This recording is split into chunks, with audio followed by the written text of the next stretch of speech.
Hey everyone, this is Ian for Bold Profits. Welcome to this week's video. This week I want to start out by talking about what everybody is now freaking out about, what the worry is now with a recession, and it's something new. And that is that on Tuesday, this data point came out for something called the Purchasing Managers Index, which kind of is a barometer for sentiment in manufacturing and production. And it came in below what analysts were expecting. And really, there were two almost identical studies that came out that day. One of them was below expectations. The other one was at a 5-month high. So we can't really even take that first one all that seriously, even though it was low. And anyway, 1 month doesn't define whether or not we're going into a recession. But here are some reasons why I believe that this is not anything that's going to turn into a big deal for us. Number one, we're still seeing huge job growth. The very next day, actually, the jobs report came out, showed that not only manufacturing jobs, but also construction jobs went up in September. And for the year now, we are at about 180,000 jobs added between those two sectors. And they're the most economically sensitive to the economic cycle in the United States economy. So these are really crucial places where we want to see jobs growth. And of course, we came into this year with all kinds of pessimistic views from across the board, from economists, from management of industrial companies. Everybody thought that 2019 was going to be a disaster. And if that wasn't the case, that 2020 was going to be a horrible, horrible time. We came into the year with 3.9% unemployment. People thought the market was oversaturated with jobs.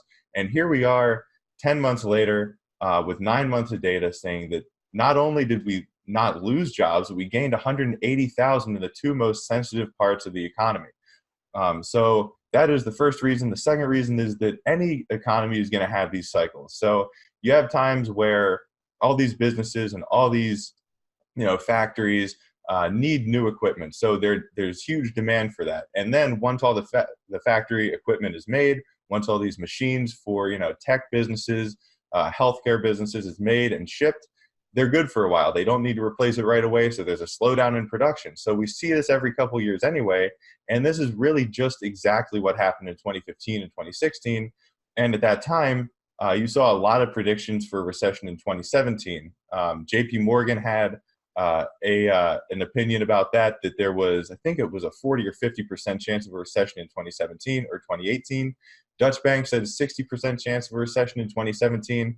And there were even some bloggers out there and some kind of independent writers that said there was a 100% chance. And they actually gave reasons for that, for there being a recession in 2017, just based off of a couple of months of a slowdown. Historically, so the Purchaser Managers Index, without getting into too much detail, like I said, it measures sentiment in manufacturing. The exact number that it measured in at was a little bit below 48. Anything below 50 is seen as bearish. But this has the number that it went down to in September, according to the study that didn't meet expectations. It's done that 12 times actually since 1970. And it has no correlation at all with recessions. It's not a good predictor of any kind of recession or any economic slowdown like that goes on for any extended period of time. This is something that normally goes on in the economy. And if we saw the PMI go up straight for years and years at a time, that would be a cause for worry, because then the economy would actually be overheated. But every couple of years, this is expected. It's nothing crazy, but the media, of course, is taking this one data point and blowing it up, putting it all over the internet, all over the cable news and things like that, and way exaggerating the implications of it. And the third reason why I don't believe an economic slowdown is coming, especially in manufacturing and production, is because we are in the middle of a technological revolution. It's industrial revolution. Some are calling it Industry 4.0. We're about to head into Industry 5.0 with things like 3D printing, automation, humans and robots working together to get things done on assembly belts. It's pretty incredible what's being done right now in manufacturing. And this has only been going on for a couple of years. These revolutions can last for decades and decades at a time. So right now, there's no reason to be worried because of a couple months of a slowdown in production, especially when we're dealing with one of the biggest trade wars in the country's history. And the fact, of course, that we're adding jobs means that it's not all that bad after all. So I took a look at this study that was done by getting a bunch of CFO and COO, CEO activity across the country. They were asked what they were doing, and they're all in the manufacturing and industrial sectors, what they were doing to kind of grow their businesses going forward and what their main plans were. 69% of them said that they are modernizing their workforce, modernizing their factories, all the machines in there. They want to make sure they are up to the state-of-the-art technology because that's where everything's going. Like I said, we're in the middle of a technological revolution. So that is the main priority. And 29% said that they are expanding their capacity, meaning that they're expecting an increase in demand going forward. And that's the underpinning reason anyway why these managers want to get more modern technology so they can make things faster and make more of them so that they can sell more, of course, and they're projecting the demand for that. They wouldn't be spending all this money on technology and spending on increasing their capacity if they didn't expect to use it. And those were the top two answers, by the way, 69% and 29%. So that's a good chunk of those people that were asked that gave these reasons. And historically, you would see that the main answers would be buying out the competition. So mergers, acquisitions, or joint ventures, joining with other companies to kind of expand their territory. But right now they're looking at organic growth because they know that the tech is out there and they can get their hands on it, they can buy it, put it in their factories, put it in their facilities, and increase their productivity. And that alone is really a great reason to believe that going forward, we're going to see this bounce back. It's not going to be a long-term slowdown in manufacturing. So again, these three reasons are why I believe and why we believe at Bold Profits that this slowdown is not really, if you even really want to call it a slowdown, is not going to be anything that's going to really mess up the economy or cause a recession in the future. And for this week, for the millennial topic of the week, I want to talk about Tesla because a lot of millennials love Tesla, and myself included. When they come out with their pickup truck, I'm 100% buying it. Because as you know, if you've watched my other videos, I've talked from time to time about how my wife and I basically have a mini farm in our backyard. We have all sorts of animals that we need to take care of. We've got, ducks, goats, chickens, some pheasants, even emus, quail, you name it. So we've got all this stuff to take care of. And hauling all that feed and all the straw and hay that they need it requires a pretty big truck. So I've driven a pickup truck now for several years. And when Tesla comes out with an electric one with all that technology and, of course, the battery rather than an engine, it requires such little upkeep. You don't have to worry about getting your oil changed or changing brake pads or any of that. It's way less kind of time-consuming for maintenance. And, of course, that reduces the cost overall. And you don't need gas either. So there's all kinds of benefits, and I am absolutely going to get a Tesla pickup truck one day. I'm determined about it. But anyway, millennials love Tesla, and they actually just reported their numbers for the third quarter. Their delivery numbers, it was 97,000 cars just in the third quarter of this year. They're all-time high, and just the hate that's surrounding this company by Wall Street is unreal. JP Morgan came out the very next day and said that they are downgrading the stock because of, quote, demand concerns, after they just sold their highest number of cars ever and have a huge grip on not only the United States market, but the global market. They have by far the biggest market share of electric cars in the world. And in the US alone, they sold 54,700 in quarter three. That's 63% of all the electric vehicles sold in the US over the quarter. And they sold about 2/3 of them. So the fact that they said demand is slowing or that they have concerns about demand is kind of ridiculous, because they're also going to be opening their Chinese facility, the Gigafactory over in Beijing.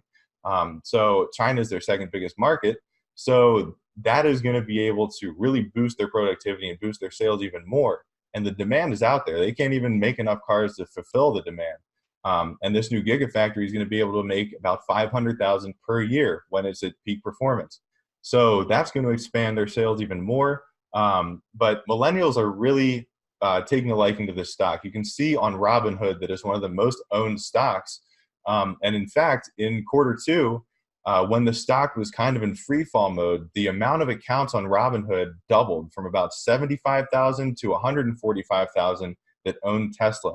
And during that quarter, it was down over 40%. And yet you see Robinhood users, which are mostly millennials, the average user of Robinhood is 32 years old, and they are adding Tesla on the dip. They're buying it for the long term because they have conviction, because they know that electric cars are the future, and because they just have this sentiment out there about Tesla, despite what Wall Street keeps shoving down our throats about the negativity. They won't have demand. In fact, in 2016, the Wall Street Journal, I believe, said that the Model 3 is going to ruin Tesla's business. And now the Model 3 makes up about, 75, at least 75% of their sales. It's a huge amount.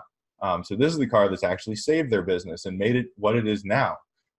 It's the Model 3, I think, actually accounted for more than half of the United States electric car sales in September.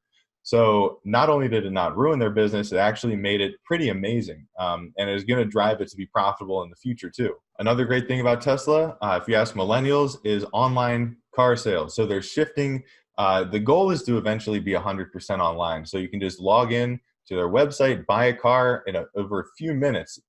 Elon Musk actually said it'll take a minute someday to buy a car, which is incredible considering the hours that you go spending at car dealerships, talking to salesmen, just being flat out drained. Because, on the weekends, it's usually when you do it, there's hundreds of other people there and it just seems like it takes forever and it's just exhausting. So millennials in particular hate the car buying experience. There was a survey that came out last year that said that 56% of millennials would rather clean their house than deal with a car salesman. And it's not even that they're pushy. They don't have to be. Not all of them are, obviously. But being there, put on the spot when you're looking at cars and being like kind of forced, or at least feeling forced in a way, to make this decision to spend tens of thousands of dollars potentially, put yourself into debt for years on this car is really not the way to go when you can do it online. And with Tesla, you can get the car delivered to you. You got 7 days to test drive, or up to 1,000 miles to test drive it, which is pretty awesome because when you buy it from the dealer, you get to go about 5 miles with the salesman sitting right next to you. So overall, just every aspect of this is better. And this is going to attract serious demand from millennials too. This whole online car buying thing is another reason we really like Carvana, which is a whole different thing. But Tesla is shifting in that way. And so that's another great thing for their millennial appeal. And another way that we think of Tesla that does tie into millennials, that they're a battery company that just happens to make cars. So they, at one point, had the biggest battery system in the world installed in Australia, powering thousands of homes. So that's pretty incredible too, because they don't get much press about their battery system. But the fact is that the batteries power their cars. They have the best batteries in the entire world. They also have the Powerwall, which you can put in your home that stores energy that you get from solar panels, which they're going to be selling in the future. They're going to be selling solar roofs, which look like shingles, but they're actually solar panels, which is pretty cool. And so overall, you see, which, like I've talked about before, that millennials are driving the housing market. We're buying houses at a rate that has not been seen from us before. And we are now the biggest percentage of home buyers in the country, of new home buyers at least. So when we buy houses, we are going to be looking at solar panels, because another thing that we like is solar, alternative energy, energy storage, and we like Tesla. So we're going to be looking to get their Powerwalls. Not only because we like, the environmentally conscious part of it, but also, why would you pay monthly to an electric company or a big utility that may or may not be charging you a good rate when you can be, take out a loan to get one of these Powerwalls, pay it off in 8 or 10 years, and be done with it, and then basically have free electricity, because the solar, like getting solar electricity and storing it, is very, very cheap. Even charging up a Tesla in your own home, if you plug it into the wall, it'll only bump up your electricity bill by like $20 a month. So it really doesn't have that much of a cost. You pay for it for about 10 years, this Powerwall, this storage system, and then after that, you're done. It's same with solar panels. So, and overall, if you do that, the monthly payment for solar panels is really, really competitive depending on where you live, with the cost of a utility bill. So rather than being under the utilities your whole life, you got 10 years with solar panel payments and you're done, and then way lower costs after that. So it saves money in the long run, and we love saving money. We also love buying homes, and we're going to see more and more of this shifting to Tesla going forward, not only with their cars, but also with their batteries. And that is all that I have for this week. This is Ian Dyer for Bold Profits. Everybody have a great weekend and happy Friday.